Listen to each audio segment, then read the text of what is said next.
Well, thank you so much for joining us. Kathy. Kathy's fine. You're happy with that? Yes. All the way from the US. Yes. Talk to me a little bit firstly about your experience this morning, the people you've met, the opening sessions. We saw the live stream of the President of Ukraine through as well. Yep. Quite a unique time to be at a forum like this. What's the morning been like? It is. Well, it's my first Doha Forum, so it's been exciting to be here for sure. And just to see people from all around the world come together and talk about the most pressing issues. And I think that having the President of Ukraine really kind of symbolize that. You know, it's the most pressing issue in the world right now. And to have leaders sitting here together and hearing from him was really quite dramatic. And at least speaking for myself, I didn't know he was going to appear. And so it was kind of a dramatic moment when he appeared up there and spoke so, movingly about the impact of the war on his country and what it meant to him. And so it was really, I thought it was a really important way to start the conference. Let's talk about Ukraine. Do you have any idea at the moment, do we have any idea about the impact on the youth from this conflict today and where we predict that might be going? I think the big impact is that children are being either forcibly removed from their homes because of the conflict, or being killed, or just fleeing the country, and it's terrifying for them. I was in Romania a couple of weeks ago on the border, and seeing the women and children coming across the border from Romania, and it was so sad to see them, honestly, because they were, first, nobody ever wants to leave home, right? Nobody does that unless it's a desperate situation. And so the mothers were coming over, and they're usually pulling the kids along by the hand, and the kids have their backpacks on, and the kids are kind of bewildered about what's going on. They're tired. Usually they had taken a couple of trains to get there, and some of them described that they had been in a train station where there had been shelling, so they were scared. They had to leave their fathers or their husbands or their partners or whatever. That's very disruptive to kids. And kids are very sensitive to the fact that the parents are upset, right? So they know something is going on, even if they're little. UNICEF is kind of on the border in many of these countries, and we set up these things. They're called blue tents, but they're essentially tents where we have resources there, people there who greet them and try to figure out what's happening with them. We register them along with the local authorities. We try to do an assessment, so is it like, do you have a place to stay tonight? We try to make sure that they have food. We have legal people there who can say, are you seeking asylum? In some of the blue tents, we have kind of psychosocial help for the kids. So you have somebody there who can try to assess whether the kids are, and in most cases they are somewhat traumatized, but whether they have certain needs, and we try to get them help. So it's a way station and a place where we can try to give services and make sure that people have what they need. And as I mentioned, we're also very much on the lookout for unaccompanied minors, or people who are, with adults who they may not belong to. And although, we're seeing so many great people who are offering to help, there are also always in these situations people who are not well-meaning and are looking to exploit children in this kind of circumstance. So, yeah, a horrifying situation. I suppose you never really can tell or predict the long-term impact of that trauma in an entire generation. You cannot. I want to talk a little bit about, obviously the reporting of this conflict has been massive in the West.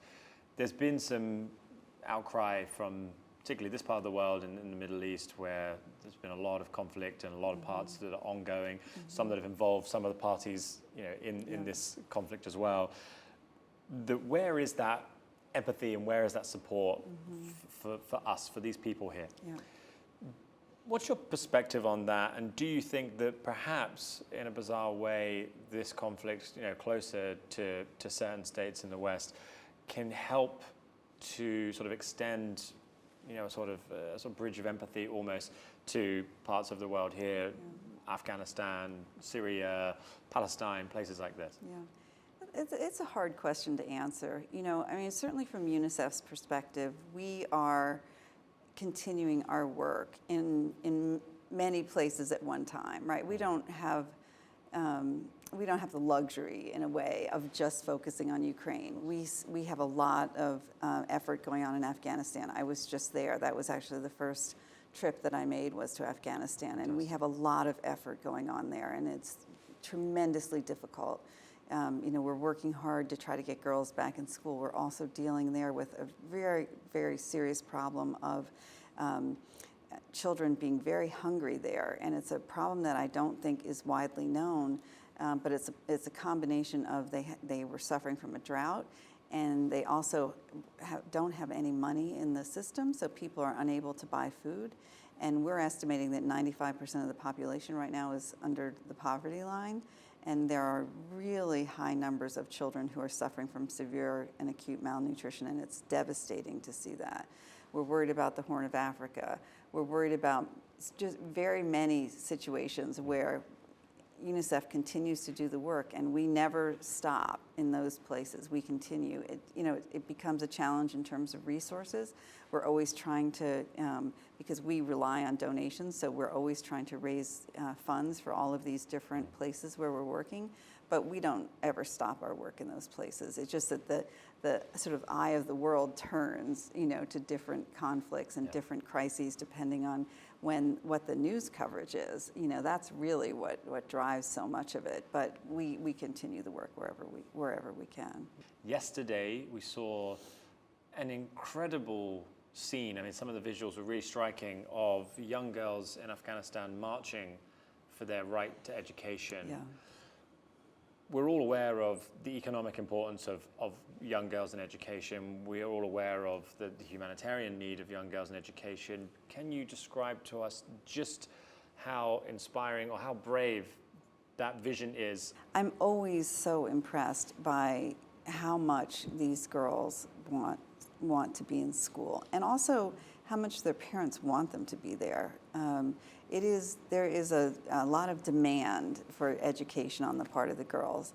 I met with many Taliban leaders when I was there and talked to them about the importance of girls' education, and I think a lot of them understand it. But there are also forces in that country who don't believe in that, right? And I think right now there is a struggle between those two sides of that issue.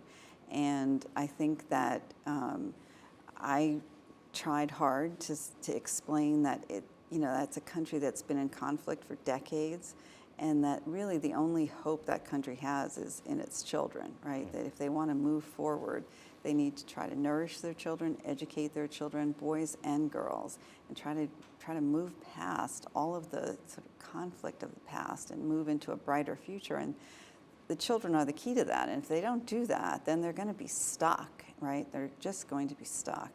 And I do think that some of them understand that, but whether they can get out of their own way, I don't know. And I think if they don't, it's going to be very difficult for Western powers to be willing to support them there. And I just don't know what's going to happen. I mean, obviously, UNICEF has been there for, I don't remember the number, I think 65 years or something, and we were there all through the fall, and we had such courageous staff members who were there the whole time.